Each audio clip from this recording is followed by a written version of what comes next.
蔡英文总统执政5年来，我必须还是要检视一下他这个5年来的劳工政策，到目前来看，你觉得是及格还是不及格？当然是不及格嘛。那我想大家比较在意的是4月底之前，我们确实通过一个法，叫做职业灾害的这个保险及保护法嘛。对，这个是小英签署了。这蔡政府这6年来执政以来呢，他确实有说过，他要对于这样的一个职灾劳工的保护要扩大化，这是他的政见之一嘛。那2016到现在几年了？5年啊。是，为什么到现在才过呢？所以唯一嘛，哈。那前4年他真的是能做而不做，还是怎么样？其实我到国会这么样1年多，发现他们有61位以上的委员的这样的一个能量，他要过的法没有过不了。对呀，他们有人数优势啊。他不想过的法，你想排你也排不进去。对，所以这个就是他在这个政治的时机上面，他们选择性的提供了一个他要过的什么法或等等。所以很遗憾，虽然过了这个法，可是我们还是觉得太晚了。毕竟这几年下来，需要照顾的人就是没有及时雨嘛。所以我是觉得不及格。那为什么能拖这么久呢？对，再来就是说，它整体上面真正要解决的劳工问题，那个还不是最优先嘛。真正最优先，大家一定希望是低薪的问题可以解决。可是好久啦，他能解决吗？他一再对外声称，他5年来调过多少次？对，然后呢，在跟马总统比的时候，他是比较厉害的。有啊，他说22K 在他走入历史了嘛。所以我在想说，有人去比以前吗？很少吧。有政府会自己讲说，我要跟10年前的政府相比，我比他厉害，没有这样的政府。他蛮常这样比。你应该要跟你的邻国，你跟韩国，你跟日本，你跟新加坡比，他没有，他不敢。为什么？因为韩国的基本时薪高过我们100多块以上啊。那第二个是说，这整个低薪要修的法叫做最低工资法，这件事情到现在还躺在行政院。对，所以当时我就问啊，职灾保护的这个法规跟最低工资法保护，谁先送出行政院？一想也知道是职业灾害的保险而不会是这个问题。那第二个大的问题，因为那个动到结构啊，是不是？那动到结构，而且他认为他用基本工资审议比较有弹性嘛。你定在法里面之后，照法来，照程序走，时间到该照什么指标，物价指数、抚养比、最低所得的这个中位数，你一比，你要不要调？你一翻两瞪眼。对，没有空间了。是，那现在用审议的话呢，老板这边讲个几趴，然后劳工几趴，大家就这个21兼着5。对，这个已经是过去的模式了，还要这样嘛？所以我是觉得不及格是这个第2个原因。第3是最主要的就是劳保嘛。这个大问题。对，我相信很多的人都知道，从大概民国98年1月1号有劳工的老年这个给付以来，按月领的这件事情，对，这已经10年过去了。之后现在开始要修法，是在修什么？还是在修旧的这些年资累计下来的换算的比例嘛？那这个东西大家都晓得，2026年劳保会变成0，水库会没水破产，跟现在的水库一样，对，低水位。2026，快到了呢。对啊，在5年呢，是很快。那没水怎么办？那那个苏院长就说，政府不倒，劳保就不会倒嘛。我说这句话呢，你听听就好。真的没有的时候，政府要从哪里把钱拿出来？哪里？每一年要付的几乎到1000亿以上。这个时候没有一个改革的时间表，你让现在缴的年轻人怎么想缴？这是第3个。所以我说他不及格，光这3点，我就觉得大家真的是对现在政府的劳动政策，一种是这个心凉了，不寄望了；第2个就是说问题大到谁能解？一定是要有社会共识，要有对话。所以我当时就说，最起码劳保这件事情，你可以开国是会议，听听看不同的意见，你不要不动如山，然后就等着2024换人之后丢给下一个总统、下一个政府，就很不负责任。所以大家才说，是不是就先从容易的做嘛？所以一直有声音就说，你的劳工政策，小英总统就是吃一点小恩小惠，就只是来松绑这些小脚，比如说这个职灾这个保险就是嘛，对不对？那其他的这些什么最低工资法都还在路上，最低工资法还在行政院审议，一直不敢送出来。那我今天早上也问了这个我昨天也问了许部长嘛，我说如果依你要修的法案给你3个选择，你选哪一个？我说第1个给你选最低工资法，第2个选这个外送条例嘛，第3个有一个也是上一届留下来的叫劳工教育法，他听一听，他说那我选最低工资法。你当然要选最低工资法，为什么？因为这是蔡总统自己的6大政见里面，这6大政见，你到2024如果都没做，你绕了一个票总统的名义，好听吗？不好听嘛。所以工资要增加嘛，工时要减少，对不对？非典要保障，像外送这些非典的人要立法啊。然后青年的就业、高龄的就业，这个已经立了，对，这个还 OK。那这次通过的是职灾，还有工会，就是说大家团结权，哈，可以增加大家谈判的一个实力。这几件事情是他自己说的，不是我们跟他讲他要不要做，是他自己说要做，可是已经6年过去了，只实现了一点点。对，所以我说到现在还是非常的不及格。当然很多劳工还很在意的，比如说长工时啊、过劳啊等等，都很期待有新的一个法案。但是我想光这几件事做好，就阿弥陀佛。是，可是我觉得低薪过劳真的目前还是台湾劳工的代名词，当然，这绝对是。那你刚刚说他现在只做这个职灾保险的东西比较容易嘛？因为你说什么低薪啊，那都是一个结构性的问题，结构性的问题，对他来说。我想他知道问题，怎么碰呢？他知道问题在哪里哦，应该就是说，也没有人希望一步登天到位的。但是很多劳工会误会，他说最低工资就算现在24000，调到26000，我现在26500的人还是不会动。对，这是数学问题。对，可是最低工资不是这样。当它牵动上去之后呢，它影响的会是跟其他的联动的机制。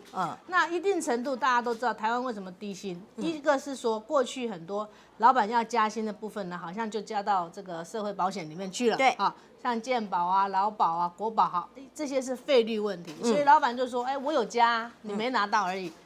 比如说6%的劳退。我有加，每个月放在劳退，你还没拿到，好，话不是这样讲，所以就是说，国家对于一部分用于这个比例分摊的社会保险，灌到企业来做企业的责任，这个是立法的部分。可是最低工资法的概念是，当它上去之后，它会牵动边缘劳工嘛。边缘劳工现在在劳工的这个数量里面多不多？越来越多。那总统说他希望工资可以达3万以上嘛。对。那3万以下劳工现在还是大概350万的劳工在，很大一部分就是刚出社会的年轻人。所以我们讲最低工资法要立法，不会是为年资15年、20年的劳工们讲说，你现在28000，所以调上去你会变3万，不是这个意思。是每一年会有20几万的新鲜人进到职场，他们进到职场的第一时间能够有一个比较高一点点的水平，对，而不是都落在过去是22000，现在是24000。那你想以北部来讲，你24000加上租房子，然后你可能学贷还要稍微再还一下，你可能还要买一下手机，你说这样的孩子在北部工作，他怎么会在职场留得住？对，那他就被迫要什么？要打2份工。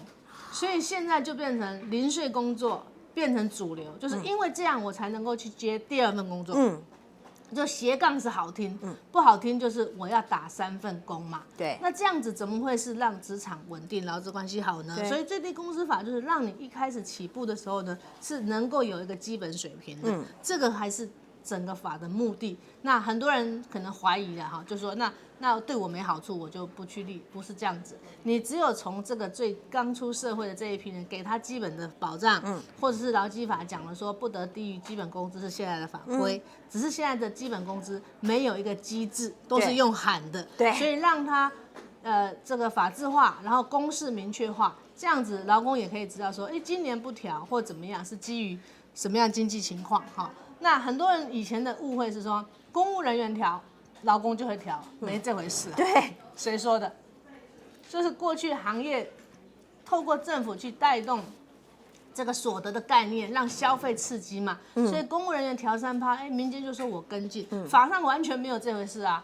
怎么会有这个概念呢？他没立法啊。对。所以如果大家期待是这样，那就把它立进去，又没有哈。所以我是说这件事情终究来讲，是部分比较新鲜人、比较边缘性、比较 PT。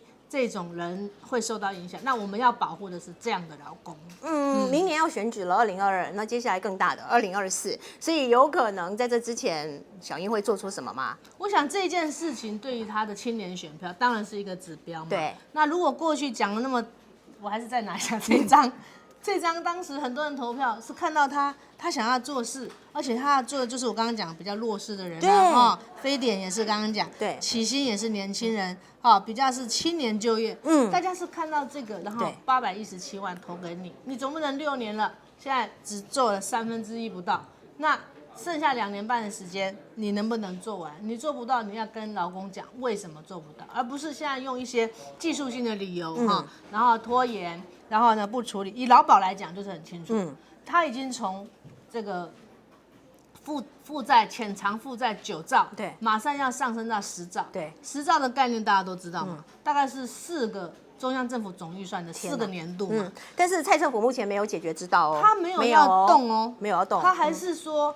会找社会对话，然后会来研议这个怎么调整啊，然后就是政府不倒，不是那对话之后，然后呢对话了，然后呢提出条文才是正办，对。提出条文让大家去面对世代的问题嘛，像劳保很多年轻人现在还不解，他讲说这跟我无关呐，不会啊，他现在讲2060年，2060年，你想想看现在几年？2021，40年后，所以你现在21岁的人，40年后就是61岁，轮到你领了，刚好是你的。2060年只剩下400多万人在缴劳保，天啊！现在是多少？现在有900多万人，所以会少一半的人缴，那其他人跑哪里去了？跑去领了嘛，颠倒了，所以这是世代上要面对的课题。那不管苦的是下一代啊，是你现在20几岁的人，你说你现在不保，你到时候65岁，你连劳保都没有，所以还是要让劳保永续。那怎么样让它在调整的这个费率上，或者是这个切割旧的这一批婴儿潮的这一批劳工，是政府现在要想办法提出来的不是说要砍谁，砍了之后呢，年轻人就会有得到好处，也没有，砍了之后这个水库如果缴的人越来越少，结构上就是不够嘛，所以人口少子化是世界各国都遇到的问题。那这个保险要可长可久，当然是这一代的人自己要来想，我想要怎样的劳保。现在的20、30岁的年轻人，2060年就是你的时候，你现在要跟政府讲，你想要怎样的保，那就是设计一个很不错的新世代的劳保，也可以啊。对，就没有人提啊，很可惜。但对广大的劳工来讲，就是说，台湾整个目前还是一个低薪的社会，整个低薪结构。那我要打破低薪，我想要走出去。那么，尤其现在是这个全球化的时代，好，可是我们看到这前不久的消息，我有特别留意了一下，也就是呢，现在这个蔡政府呢，就严禁人力银行，就说你必须要下架一些大陆职缺。那当然这个东西，我当然觉得有些政治敏感性是肯定的，但是你也这样好吗？这样对吗？你严禁人才的自由移动，然后那他或许往大陆移动就是不行。可是我要讲的就是说，你这是不是还有一种挡人出路的感觉？就是说，你政府没有给我完善的，比如说一个薪，我也不求高薪，可是你就不要低薪，跟你还死水一样的一个环境给我，那我靠自己，我走出去可不可以？但是你又不让我走出去，对不对？那这个。就是他现在人才的移动，对，不管说是去到中国大陆，对，还是到这个美国还是往东南亚，对，人才会找他自己的出路嘛，因为他的专业在那里。那现在他讲的是，他不准人力银行公司刊登，这个陆企找人才的这样一个职缺，对，这个他到底是要防什么如果说是要防我们的人专才被对岸吸引走，那就是很清楚，国内的机会资源不吸引人，对，那会去的人留不住人呐。我简单的讲，会去的人发现那里没有这边好，他自然他要回来了对，所以这当然是一个国际上讲说人才、金流、人流的一个互动。那我们台湾的特殊就在于说，好像我们刊登了这样子之后呢，就好像为他们，这个。给他们好处的意思，帮他们忙的意思，这个当然很部分还是涉及到两岸敏感的议题，对，但是我不觉得现在因为这样，台湾的人不会去那里，很多在大陆设厂的这些台湾的企业，他的这边人才是怎么过去的？自有他本来的调派制，或者是他在这边不错之后，他延揽之后，他就直接再派过去，所以过去讲台干台湾的这个劳工过去是基于这样的个模式嘛？那未来这样的个模式会不会变成是更广大？是大陆的企业呢主动来台湾征才现在就是禁绝这一块。对，那以前是透过这样子，然后在那边落根之后呢，可能从那里再被其他大陆的企业聘雇嘛，对对这就是对两段式。对现在是对方这个不能直接来，不能帮他做广告，不能帮他揽财。那我想政府也许有一些他的政治考虑，但我刚刚讲的是说，自有人才他的专业有被吸引的话，他去了你挡都挡不住啊。对，你有什么法律可以禁止人民移动的自由？自己跑会不会去那边接下来就找工作出来了？会不会接下来就有最好不要法律了走到这样的一个模式了哈。那再来你看到美国去，我们台湾有没有帮美国的外国企业征才？人家广告不用登，那个叫猎人头，对，他只要看中你，他想尽办法都把你引去嘛。对所以这个还是一个不是禁绝一个广告刊登的可以解决的问题。